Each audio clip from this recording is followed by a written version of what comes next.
আসসালামু আলাইকুম। আজ 24 এপ্রিল 2026। প্রচণ্ড গরম। ভাবলাম একটু ছায়ায় বসে খোলা জায়গায় বাতাস খাই। নিয়মিত বিদ্যুৎও থাকছে না, ফলে যেহেতু এই মাসটা প্রচণ্ড গরম, বুঝতেই পারছেন আবহাওয়া কেমন থাকে। আমি মোবাইল ব্রাউজ করছিলাম, তখন একটা নিউজ আমার সামনে চলে আসলো। মজুত আছে তবু অকটেন পাচ্ছে না কেন মানুষ। এই খবরটা প্রকাশ করেছে বিবিসি। এই যে দেখুন, বিবিসি প্রকাশ করেছে।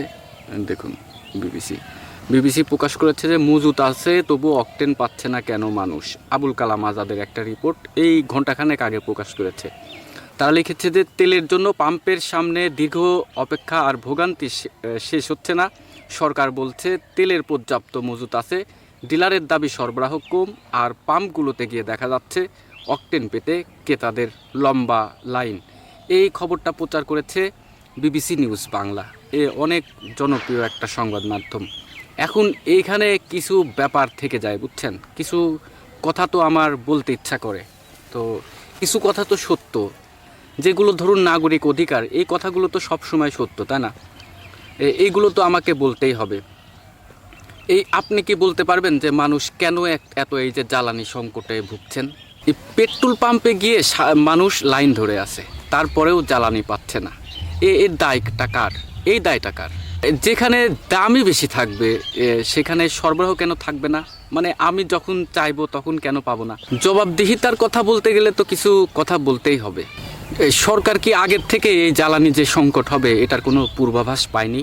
আর যদি পেয়ে থাকে তাহলে সরকার কেন এর জন্য কোনো ধরনের ব্যবস্থা নিল না? এই সরকার যে জ্বালানি আমদানি করে, সরবরাহ করে, এটার জন্য ব্যর্থতা তো খুঁজে দেখার দরকার। ব্যর্থতা কি কখনো খুঁজে দেখেছি? কিছু কথা তো আমাকে বলতেই হবে। হ্যাঁ, রাষ্ট্র তো সবার।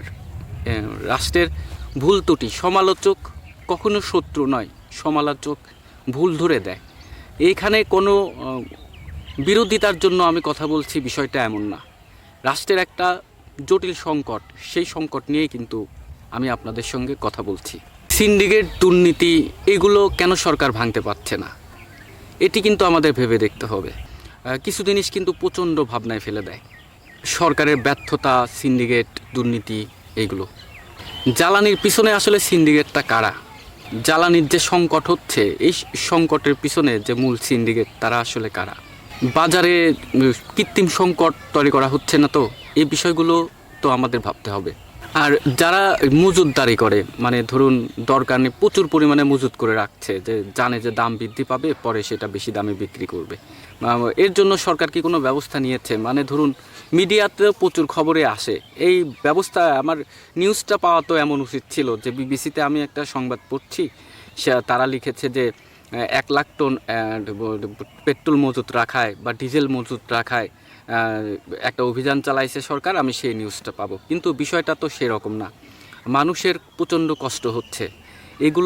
এই কষ্ট ধীরে ধীরে, মানে এখন আপনি হয়তো কানের যেটা রানিং, যেটা আপনি বোধ করছেন, কিছুদিন পরে কিন্তু এই সংকটটা আরও বৃদ্ধি পাবে, তখন আমরা কুলাতে পারবো না। হ্যাঁ, সরকারেরও কিন্তু পিঠটা তখন দেয়ালে ঠেকে যাবে। এই তেল সংকটের কারণে আপনি দেখেন যে পরিবহনের ভাড়া কিন্তু প্রচুর হারে বেড়ে গেছে। সাধারণ জনগণের প্রচণ্ড কষ্ট হচ্ছে। বেড়ে গেছে মানে পরিবহন মালিক সমিতিরাই একটা পার্সেন্টেজ করে বাড়িয়েছে।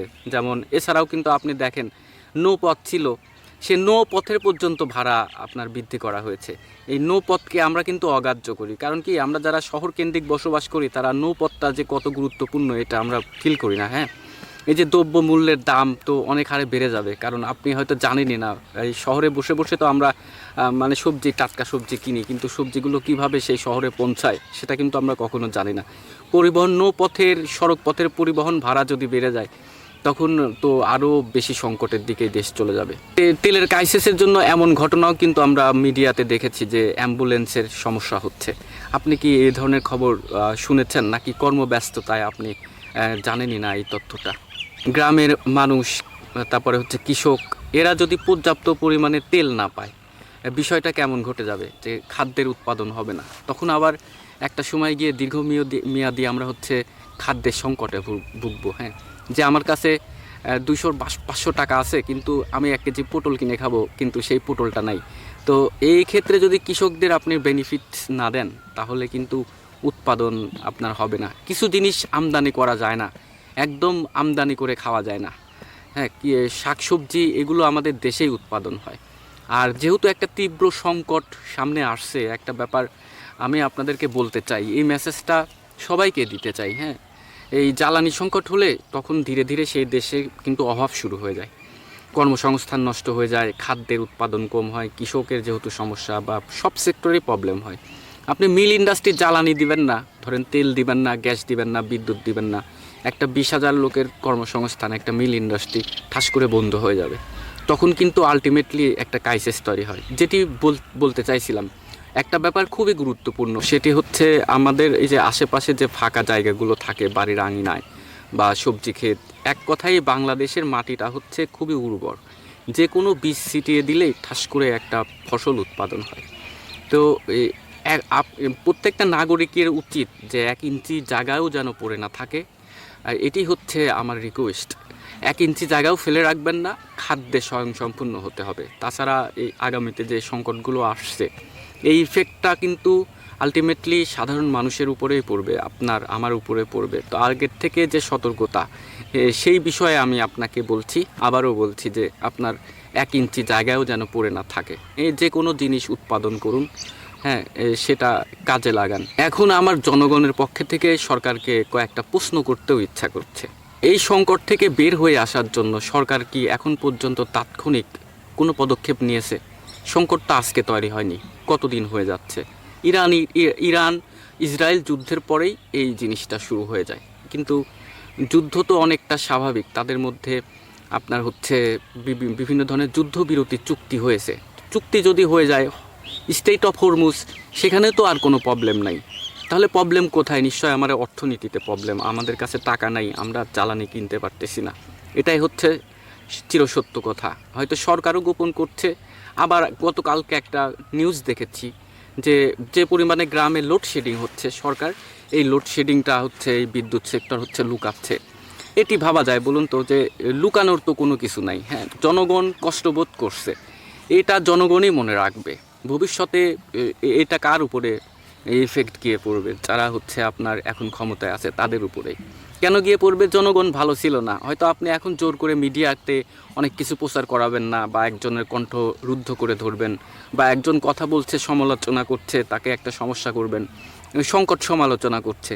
তো সংকট নিয়ে এটি আপনার এক সময় গিয়ে আলটিমেটলি ওই যে আগে যা হয়েছে তাই হবে। আমি মূলত আপনাদের সঙ্গে একটু কথা বলছি যে বিবিসিতে একটা খবর প্রকাশিত হয়েছে, মজুত আছে তবু অকটেন পাচ্ছে না মানুষ। আচ্ছা, আপনি কি এই কথাটা শুনেছেন যে অকটেন, তারপরে আপনার হচ্ছে পেট্রোল, এটা আমাদের দেশেই উৎপাদন হয়? ইভেন দ্রু আপনার হচ্ছে আমাদের বাংলাদেশের যে গভর্নমেন্ট, তারা কিন্তু আমাদের বাংলাদেশের এই পেট্রোল অকটেন কিনছে না। কেন কিনছে না? এটি যদি সত্য কথা বলতে যাই, তাহলে দেখা যাবে বিদেশ থেকে আমদানি করলে তখন থাকে পার্সেন্টেজ থাকে, আর নিজেরটা নিলে তো পার্সেন্টেজ থাকে না। তো এই ধরনের খবরও কিন্তু আমি দেখেছি। আপনি কি দেখেছেন? বলছিলাম যে বিবিসিতে প্রকাশিত একটি গুরুত্বপূর্ণ খবর, মজুত আছে তবু অকটেন পাচ্ছে না সাধারণ মানুষ। আচ্ছা, দীর্ঘমেয়াদী যেন এই সমস্যাটা না হয়, এই সংকটটা যেন দীর্ঘকাল ধরে না থাকে। খুব হয়েছে, সমস্যা হতেই পারে, কিন্তু সেই সমস্যাটার সমাধান হবে। এখন পর্যন্ত সরকার কি তাদের কোনো কর্মপরিকল্পনা প্রকাশ করেছে? করে নাই কিন্তু। আবার আপনার বিকল্প যে জ্বালানির কথা বলবো, বিকল্প জ্বালানি আপনি সিএনজি কথা বলতে পারেন। এটা ধরেন একটা এগেইনস্টে আর একটা ইয়ে করা। তো এখন আমরা যদি ডিজেলের উপর অনেক কিছু নির্ভর করে, তাহলে বিকল্প জ্বালানির অবশ্যই পরিকল্পনা করতে হবে। উল্টো দিকে কি দেখা গেল, আপনার সিএনজি এটা আপনার হচ্ছে দাম কি বেড়েছে বলুন তো? আপনি কি এই ধরনের খবর গতকাল পরশুর মধ্যে শুনেছেন? এটি নিয়ে আমি তো, আপনি যদি শোনেন তাহলে আর আমি বলবো না। এটি হচ্ছে চলছে আমাদের বাংলাদেশে। আমি কিন্তু জনগণের কথা বলছি, যেগুলো সংকট সেগুলো নিয়ে আপনাদের সামনে কথা বলছি। দেশের মানুষ বেশি দাম দিয়ে জ্বালানি কিনবে, কিন্তু সরবরাহ কেন থাকবে না? আপনি বলেন কেন সরবরাহ থাকবে না? তাহলে যদি সরবরাহ না থাকে বেশি দাম দিয়ে কেনার পরেও, সেখানে কি কোনো ন্যায্যতা আছে? এই যে একটা পরিস্থিতি তৈরি হলো, এই জনগণের আস্থা আপনি কিভাবে ফিরাবেন বলেন? এটিও কিন্তু একটা কথা, জনগণের মধ্যে অলরেডি আস্থার সংকট তৈরি হয়েছে, এটি কিভাবে থামাবেন? আর এই যে দোষী দুর্নীতিবাজ যারা ওই যে তেল কিনে কিনে স্টক করে রাখে, কোটি কোটি টাকার তেল কিনে রাখছে, আপনি কোটি কোটি লিটার, তো এক এক লিটারে যদি 20 টাকা করে বৃদ্ধি পায়, সেক্ষেত্রে কত কোটি টাকা বৃদ্ধি পাবে। যাদের টাকা আছে তাদের নিয়ে আমি কী বলবো, এই দেশের দুষ্ট মানুষদের জন্য মানে সরকারও পারে না, সাধারণ মানুষও পারে না, বুঝছেন। এই যে যেমন একটু খাবার ছিটায়ে দিলে আর 10-15টা মরগ মুরগি খাবার খাচ্ছে, ছিটায়ে দিবেন, দেখবেন যে যার গায়ে বেশি শক্তি আছে ও খাওয়া বাদ দিয়ে অন্যগুলোকে ঠুকানো শুরু করে দেয়। আমাদের এই দেশেও এই অসৎ মন্দ প্রচুর মানুষ আছে, কিন্তু কথা হচ্ছে এই মন্দ মানুষগুলোকে খুঁজে দেখবে কে, কাদেরকে এরা ধরবে। সরিষার ভিতরে যদি ভূত থাকে তাহলে ধরা যায় না। হ্যাঁ, সততা দরকার, অনেস্টি দরকার। এই দেশের সাধারণ মানুষের ভোগান্তি, সাধারণ মানুষের কষ্ট নিয়ে কোনো রাজনীতিবিদ, কোনো রাজনৈতিক সংগঠন মূলত কাজ করছেন না।